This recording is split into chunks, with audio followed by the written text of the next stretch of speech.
Welcome to Inspirational Leadership. I'm your host, Kristen Harcourt, and I have another fabulous guest coming to you from San Diego. Today, we are going to be speaking with Sabine Gedeon, who is the founder of Gedeon Enterprises, an advisory and professional development firm focused on supporting organizations and leaders in transforming the way they lead and approach talent strategy and development.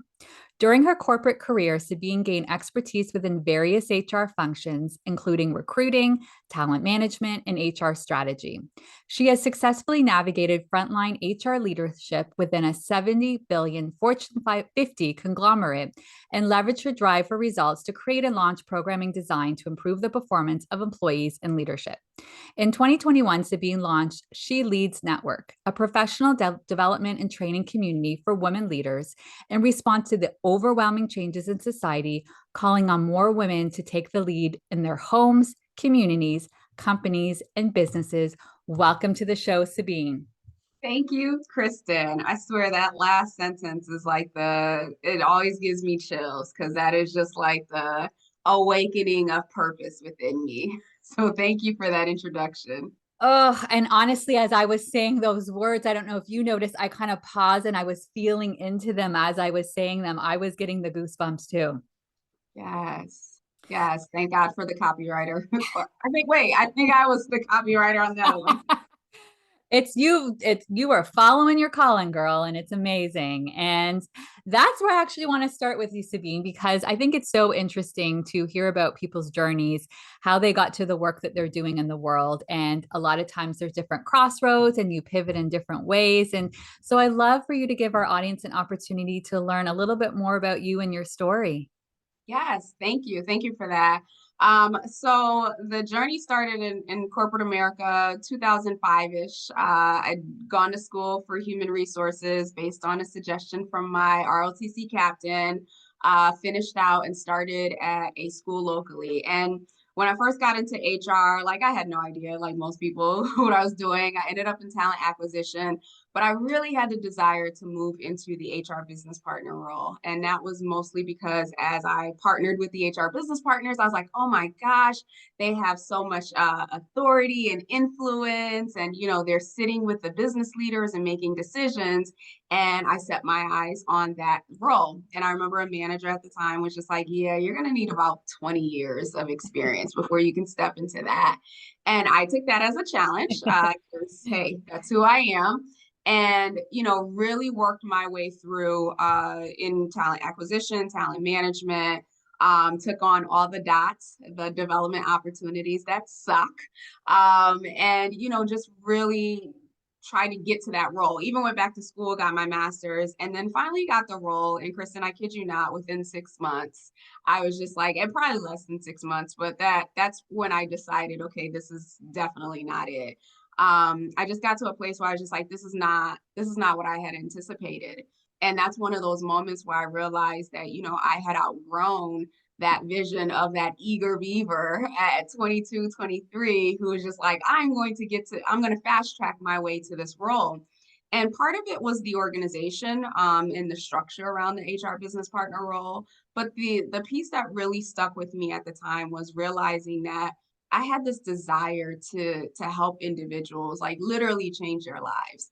And I know that sounds cheesy, but one of the things that I did during my midlife career crisis was ask myself two questions. When have I felt the most alive in my work, and when have I felt the most impactful? And there was two situations where I was working with individuals within the organization to map out their career strategy and what steps they need to take next, and when I was behind closed doors with leaders, and they were human beings, and they were vulnerable, and they were honest and trusting.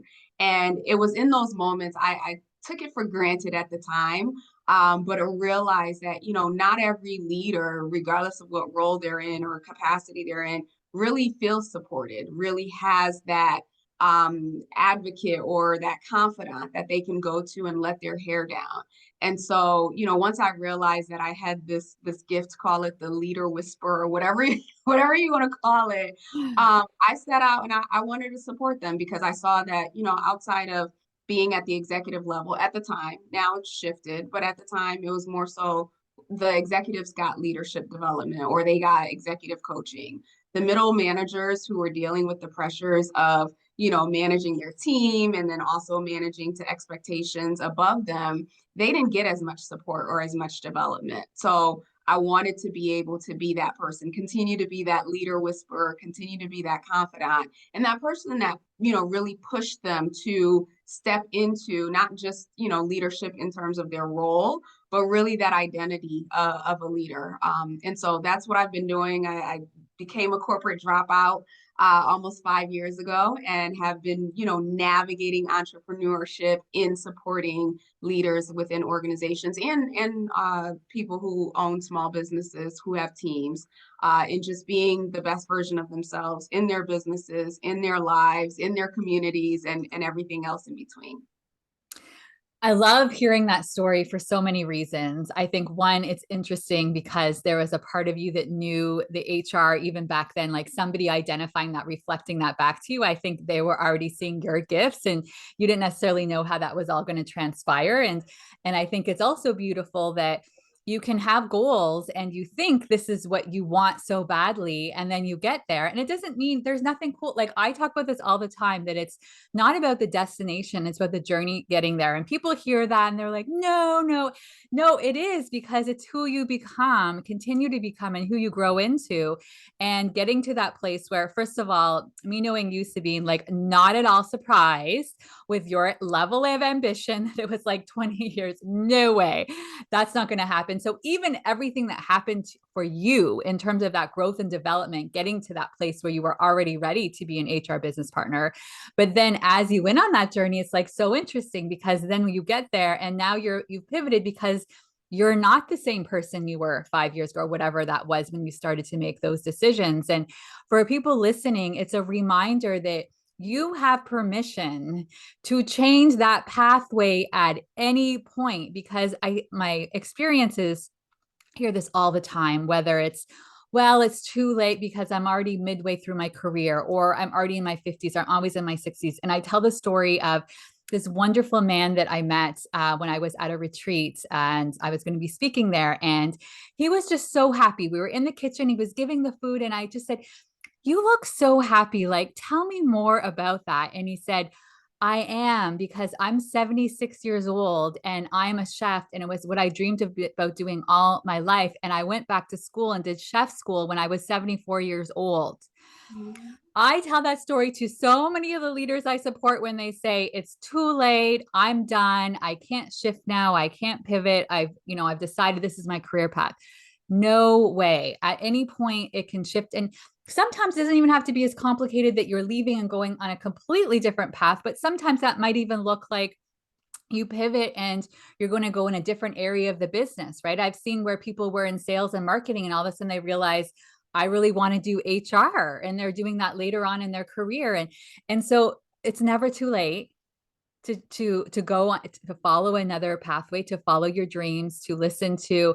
And I recognize, even hearing myself say it out loud, it feels cheesy when you say follow your dreams, but it's true. Like we all have these dreams and desires within us, and it can change and you can shift at any moment, but it has to be a choice and a commitment.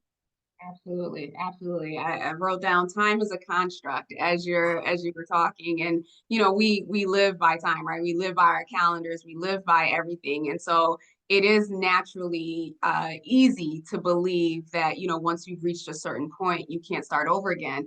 And the invitation that I would give to anyone listening is really think about it. At some point you decided you wanted to be in whatever career path you were on. At any given point, you can make that same decision.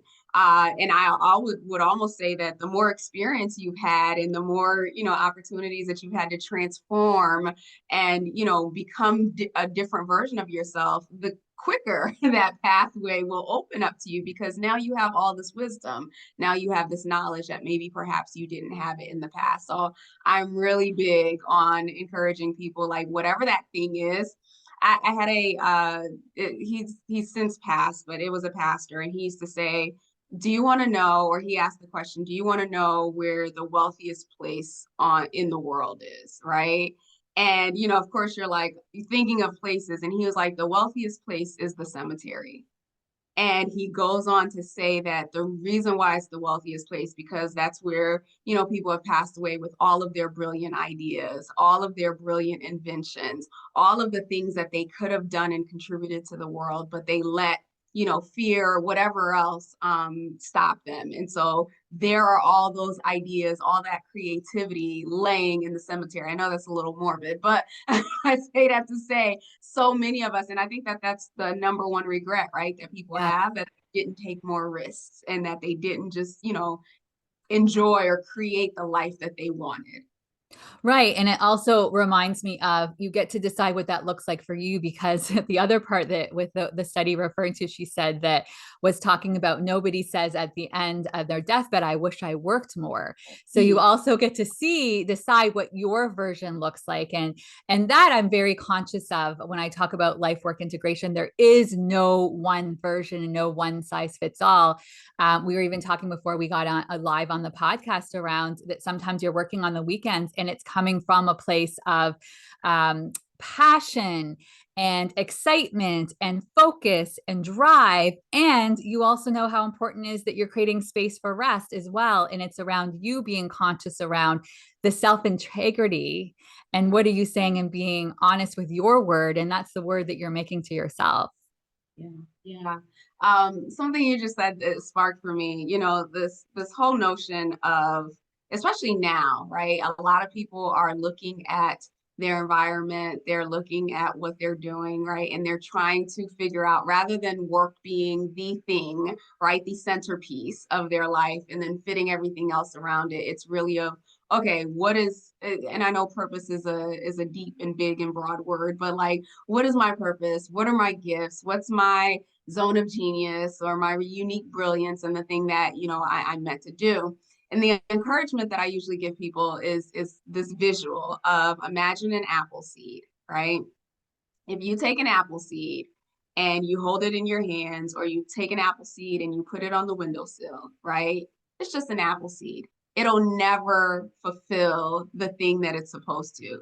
But you take that apple seed, you put it into the ground, you water it, you nurture it, you give it the sun. What happens? It turns into more apples, and then eventually an apple tree, and then an orchard, and it just grows and grows and grows and grows. And so I like to encourage the people that I work with from that capacity, that, there's something inside of you that you are meant to reproduce, right? And if you feel that where you are, the environment that you're in right now is not allowing you to, show up as your best self, or express right, all of the wonderfulness that is you, ask yourself, am I in the right environment?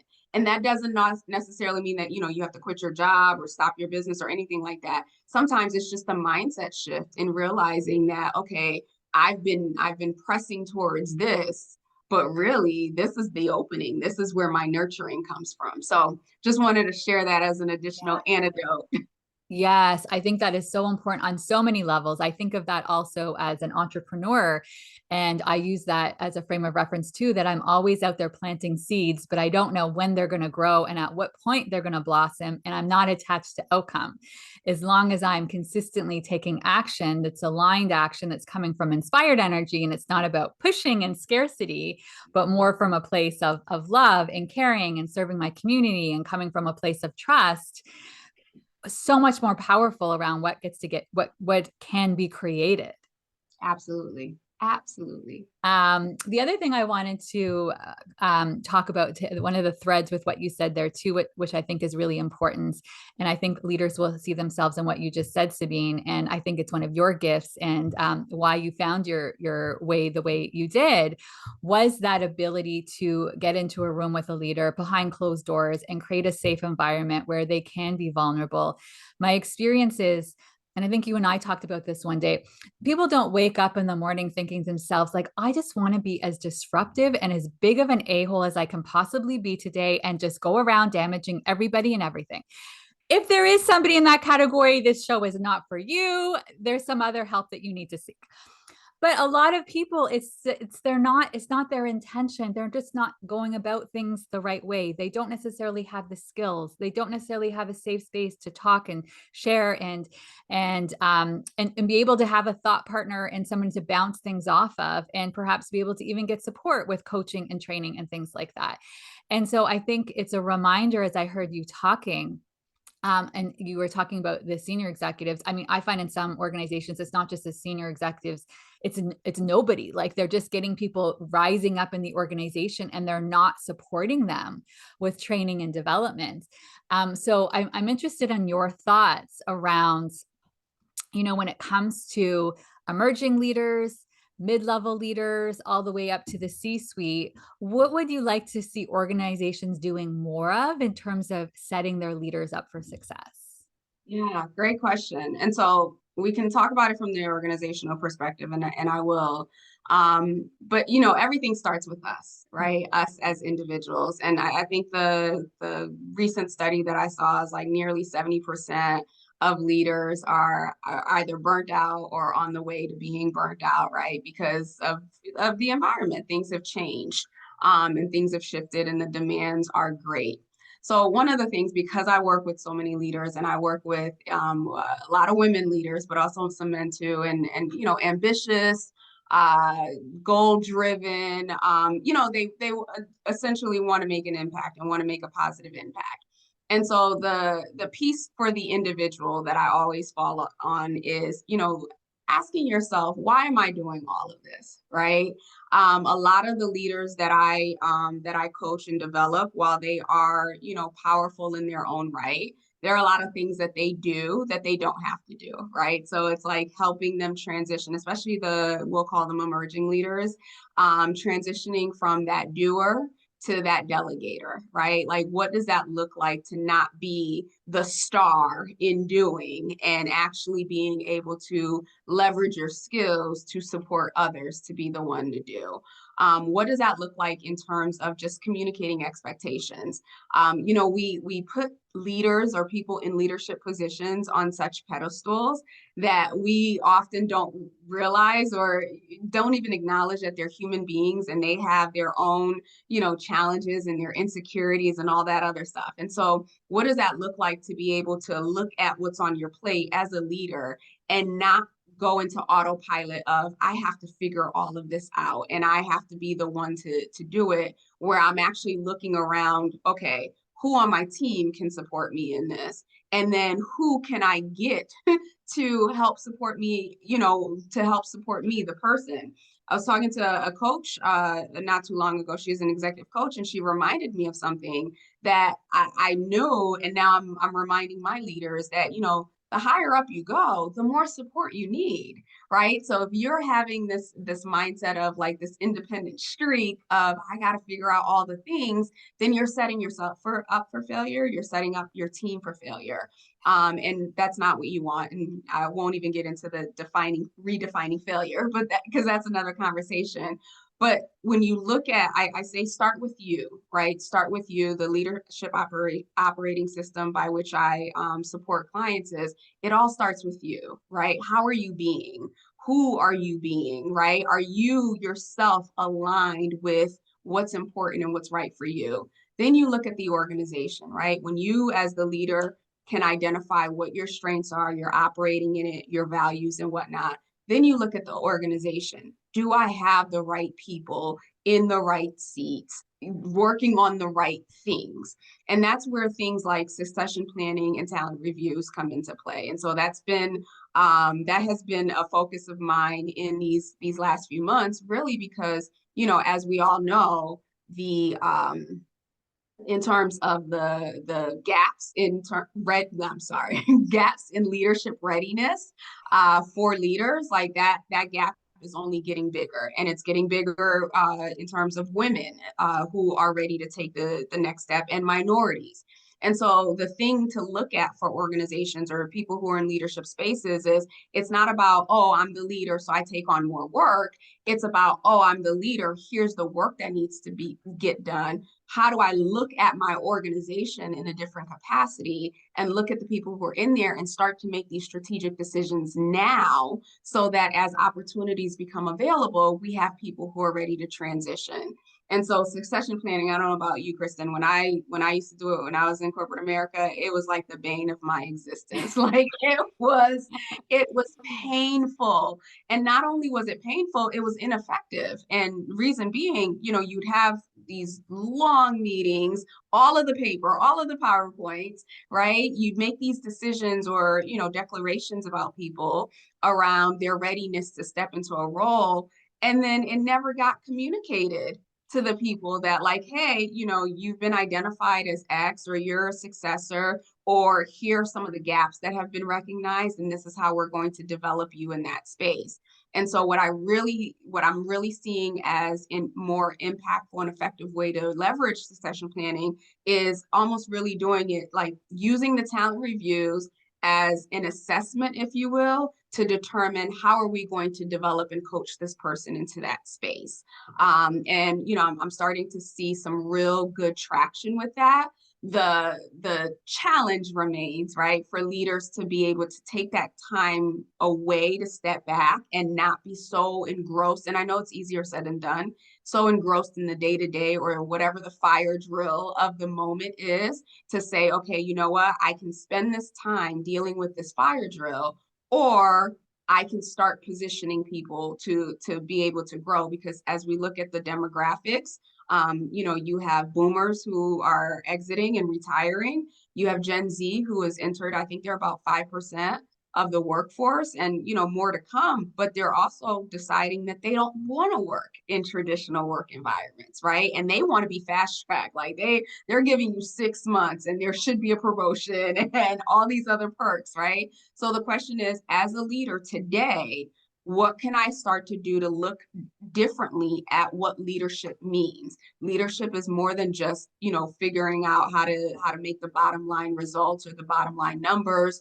It's really, or operations or anything like that. It's really of how do I keep this pipeline of engaged, talented individuals who will continue to expand and innovate the organization.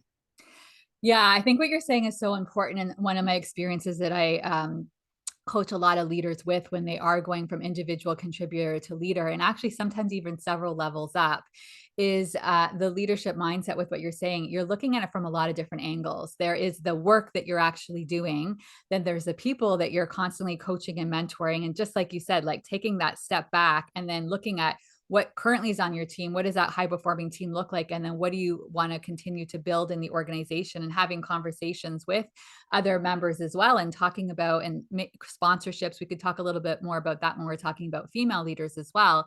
And so it's so important that those conversations are happening. I do find sometimes there's this it's so fascinating. There's this letting go, right? Because they're so used to being in the weeds and they're like, oh, but I'm going to have to let go. And I did it like this. It's like, yeah, but it might feel like a little bit more time up front, but actually the time you're going to save on the back ends, because you're now helping other people learn these skills. And that's part of your role as well. Your role is to help create other leaders. And so they don't get to learn and grow if you're not actually delegating things for them to start working on. So I think it's really, really important. And something else I was thinking about as I was hearing you talk is I remember this happening a lot in the pandemic. So many like really compassionate, empathetic senior leaders were really good at constantly asking their team, how are you? What's going on? How can I best support you? What do you need? And they were forgetting to do the same thing for themselves. They were getting so burnt out because they had being so supportive for all of those people, individuals reporting into them, but they also had other business outcomes, other things that they were dealing with, never mind just in terms of business outcomes and deliverables, but also navigating everything that comes along with the pandemic. And so I think it's a reminder again, and I would be interested in your perspective on this, Sabine, as well, because I have a special place in my heart for HR leaders and HR executives. And my experience is they are fantastic fabulous at advocating for leadership development and coaching for their leaders, yet they do not advocate for the same coaching for themselves. And it's not an either or. We want leadership coaching happening across the board. I really want to hear what you have to say. My thoughts about this has been that there almost might be a perception that they're supposed to be the expert. And as the expert, they're not allowed to ask for help. Oh yeah. I Look, I have the badge. I have the the badge for it as an HR leader. A couple of things that I wanted to note, though. One thing that you said in terms of helping to grow and develop the team. One of the tools that I've been able to use, and this is me within my organization and getting people to support me, because I had that issue, right? And I had that issue when I was in corporate as well. One of the things that I've come to learn is I've anchored it into something, right? So I recognize that, in me trying to do all the things or micromanage or control or anything like that, I am robbing these individuals of their opportunity to grow. And being that growth and development is such a big thing for me, like knowing that that's what I'm doing brings me back to this place of like, oh no, I can't do that. For some people, it's recognizing, okay, the time value return, right? Like, oh, if I'm spending all this time doing it, it's costing X. And, if someone else was going to do it, this is what we would save. So the encouragement to leaders is really start to think about how you're spending your time and what you're doing and how you're developing your team. And you find that thing that's true for you to help you overcome that need or that want or desire to be part of it. The other piece around empathy that you mentioned, right? We keep hearing that as like, oh, it's the new skill to build and to develop, right? And, it's something that's innate within all of us. But one of the things that I haven't heard in all of these narratives around, like, leaders need empathy, like that needs to be the thing that they show up with. How is it that we're expecting these leaders to show up and be empathetic towards others when they have not yet learned how to be empathetic towards self? And it's like, it's an unrealistic expectation, right? And it goes back to what I was saying before. That's why I start with the individual, because you can't give to others what you are not giving to yourself or what you're not filled with. And so for the leaders who are listening, who are just kind of like, oh my gosh, like I'm trying to be empathetic, I'm trying to do all these things, right?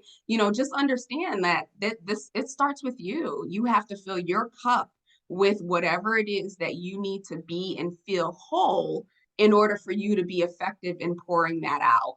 And so that then dovetails into the HR leaders, right? Because in an HR capacity, regardless of what role you're in, it's a service oriented role, right? Like you are constantly pouring into people from the moment you step in the doors or you log in to the end of the day. So my invitation to you is first, what are you pouring into yourself first, right? Like, is there a daily routine? Is there a support group? Most of the HR individuals that I've connected with, it is this mindset of, you know what, I should know this stuff, right? Like this is what I teach the leaders, and I don't think about doing it for myself. But at the same time, I think that there's this narrative or this notion of unworthiness, right? I don't know about you, but when I've worked within HR, like we're so focused on the budget, we don't want to spend money, we want to be mindful and all this other stuff, right? And it's just like, okay, if you're advocating for ex executive to have executive coaching or bringing these programs in and all that other stuff, why aren't you just as equally deserving to have that, right? You can be more effective in supporting by actually having that experience yourself. And I've had some individuals, especially HR professionals, who I've coached, and they're like, oh my gosh, I can't believe I have never considered doing this for myself. And I'm like, you're one person supporting maybe hundreds. Why not you? Why not you getting that support and that development, someone pouring into you or reflecting back to you, your greatness and your zone of genius so that you can be more effective? Yeah. Yeah, exactly. Like that's the beauty of coaching. There's no area of the business or no position that can't benefit from coaching. And I always articulate the same thing when it comes to getting to this place. Like, I do coaching because I believe in it wholeheartedly. And I will always work with a coach as well. Variety of different coaches on my journey for the rest of my life for the same reason, because you're never done. You're as there's like one level and another level, or I talk about the onion. It's like you take one layer and it's like, oh, here's another layer and another layer and another layer. And that's great because you're constantly evolving. And as you figure out one area, then you start to identify another pattern and another pattern and another pattern. And the beauty of it isn't that it's not somehow a weakness. I think it shows incredible strength to be wanting to go on that journey, because as you and I both know, the inward journey is where you're going to feel the most fulfillment and connection to yourself and others. So I consider it such a brave and courageous journey. Absolutely. And I don't know about you, Kristen, but even when I get clients who are coming because of like some performance related challenge, right? Like they want to show up differently at work. I'm a true believer of that statement of, how you show up one way is how you show up every way.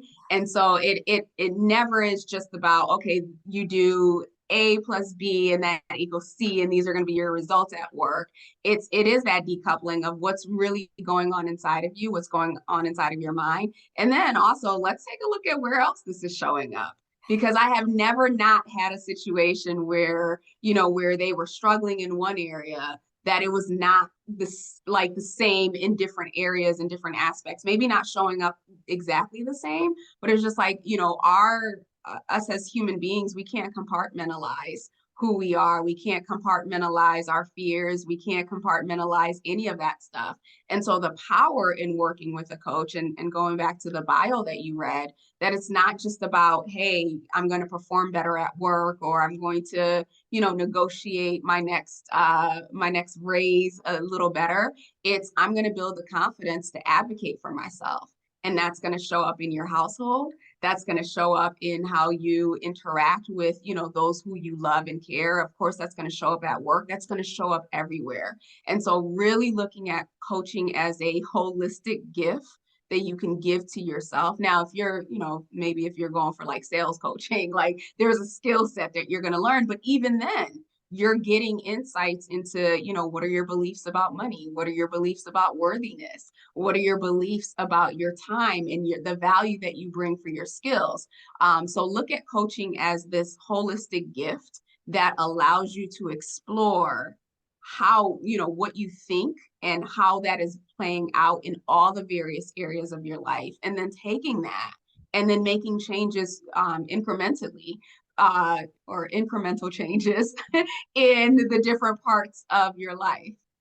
Yes, yes. Said so beautifully, Sabine. When it comes to women in leadership and female leaders, I'd love to hear your thoughts around how can we best support, and we're going to take this again from both angles, for both at the individual level, like what could women do more of to, or even from your experience, where are some of the ways that you see perhaps women getting in their own way without realizing it, and what they might want to be thinking about in order for them to continue down their career journey. And then at an organizational level, and this podcast has both men and women and all individuals from a diverse perspective, so I don't even want to say men and women. We have a lot of people from the LGBTQ plus community as well.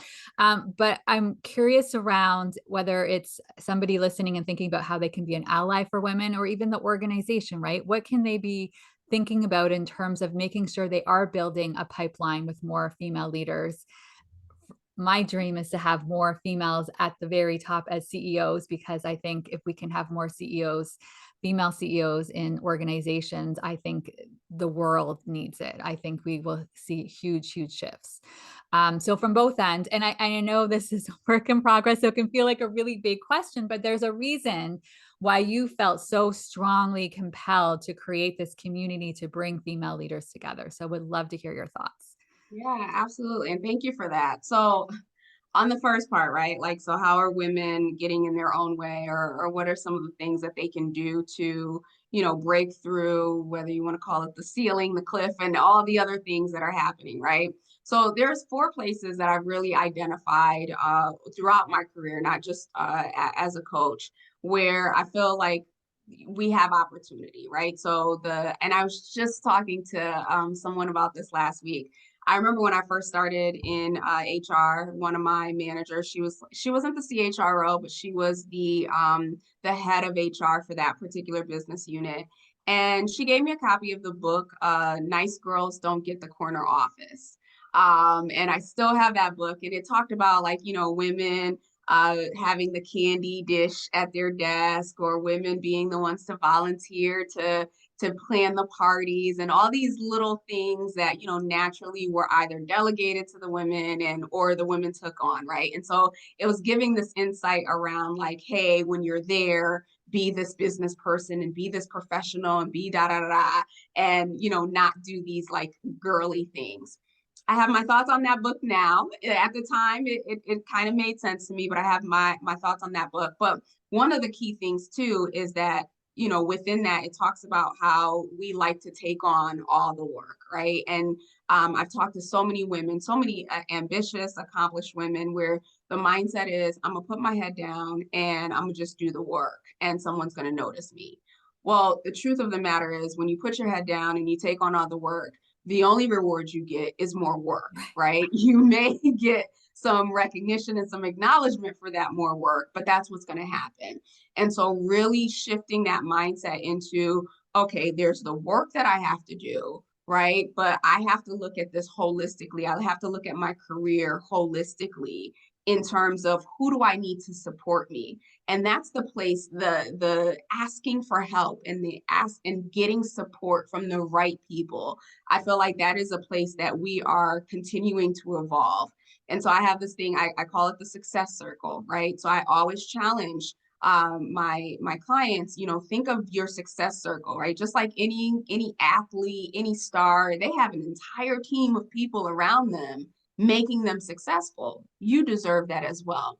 And so your success circle equals, or will include, your mentors, a sponsor, someone in the organization who can advocate for you, people outside of the organization, your peers. I always recommend a coach, right? So you want like this bubble of people who you can go to for different situations. So inside the organization, who's going to be advocating for you during those talent reviews, right? Who's going to be advocating for you when a project is coming down the pipeline and they know that this is your skill set, or they know that this is the thing that you want to do, and they're going to call your name up. And so, really the networking piece, and this is for the introverts and extroverts, right? Networking doesn't have to be about like being in a room with a whole bunch of people trying to remember your elevator pitch, but it's about getting clear on where you want to head in your career, identifying the people whom you admire, who are maybe at that place, or maybe who can,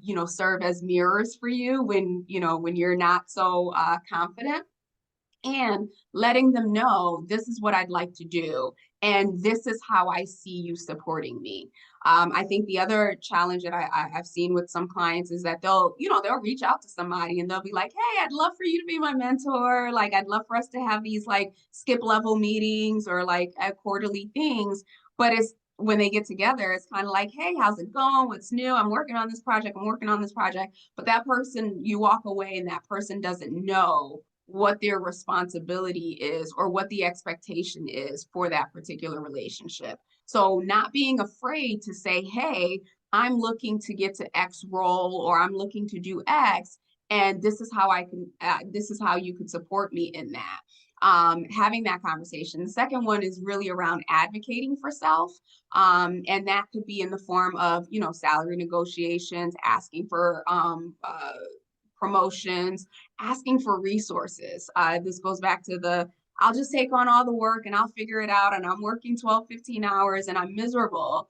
No, but being afraid to have a conversation and saying, hey, if you'd like to get this done, what would be helpful is if I had some support in some capacity. But again, this conditioning of, or this mindset of, we have to do it all ourselves, I feel like that's a big hindrance.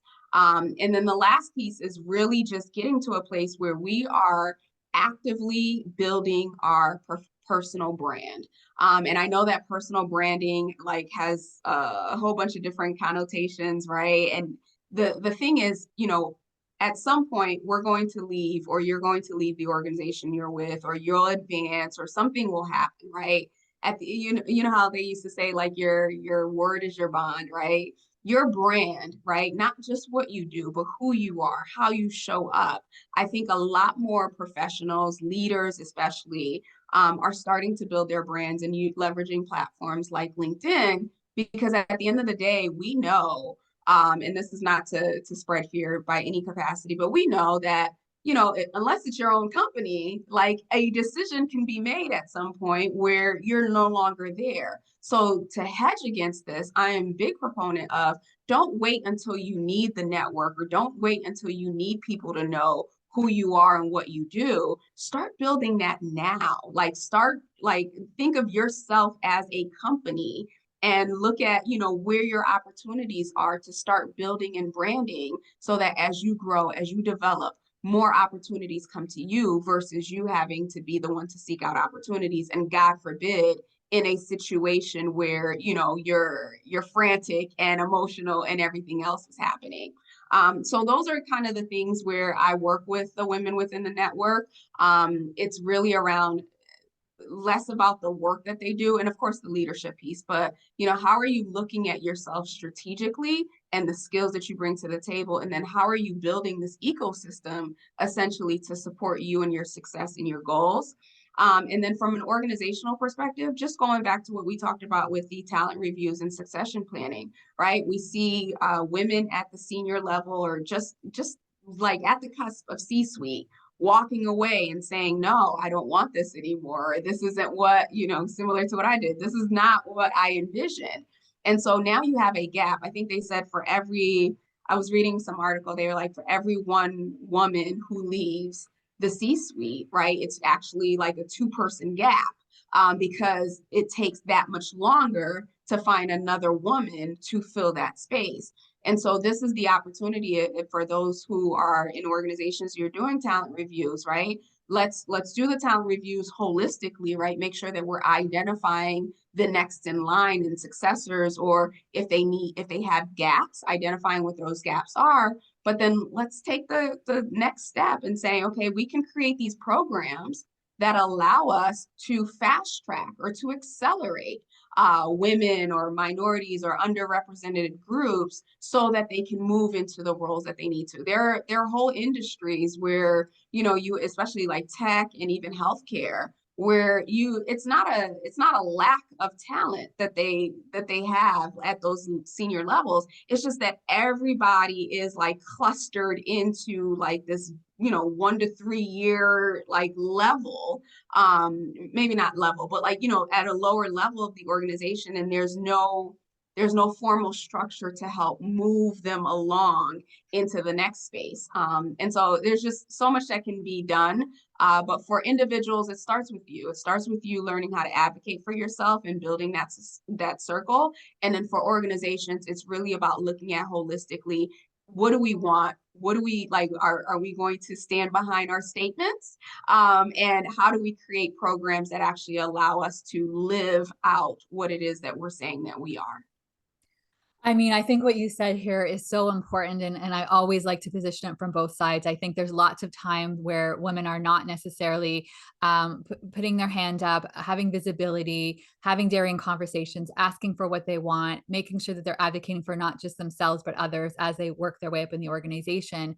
And I think that the talent pipeline is critical. And I think it's important and imperative for when people are leaving the organizations to try to have exit interviews, to be constantly getting data to understand, why did they leave? What were we not doing well for them? What can we be aware of so that we're mitigating that in the future, so that those same challenges are not happening, right? As you said, is it okay? Yes, we want those people having conversations around the fact that they're under resourced, but what can the organization even be aware of? Okay, what do we see? They're leaving because they're burnt out. Okay, there's a problem here. What are we going to do differently around that? Oh, because they're going on maternity leaves and they're coming back and they don't know where to go and there's not. Okay, that's something that we need to be making decisions around and making different choices. So I love what you're saying. Sabine, you and I could talk for hours. You have so much incredible insight, and I want you to let everybody know where they can find out more about you so that they can be listening to your podcast, checking out your information on your website as well, and get to know you.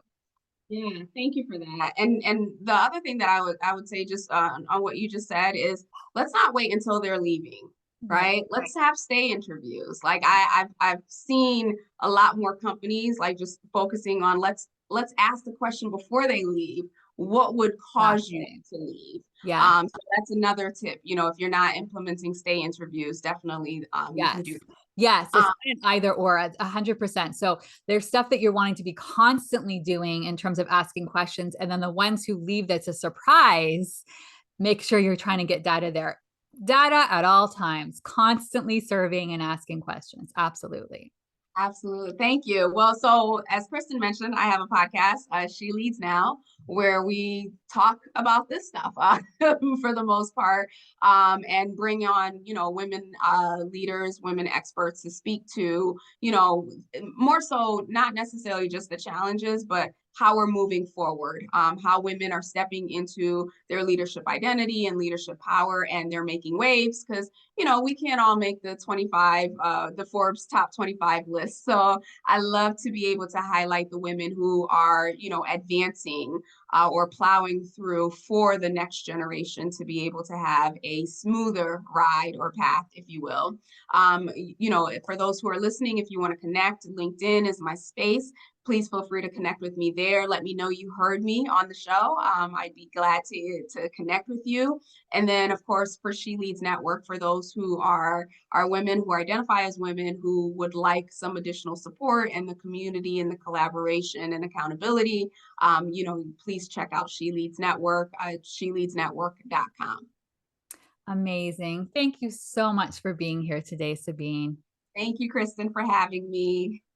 And for everyone, wherever you are in the world, we're saying good morning, good afternoon, good evening, sending tons of love. Bye bye.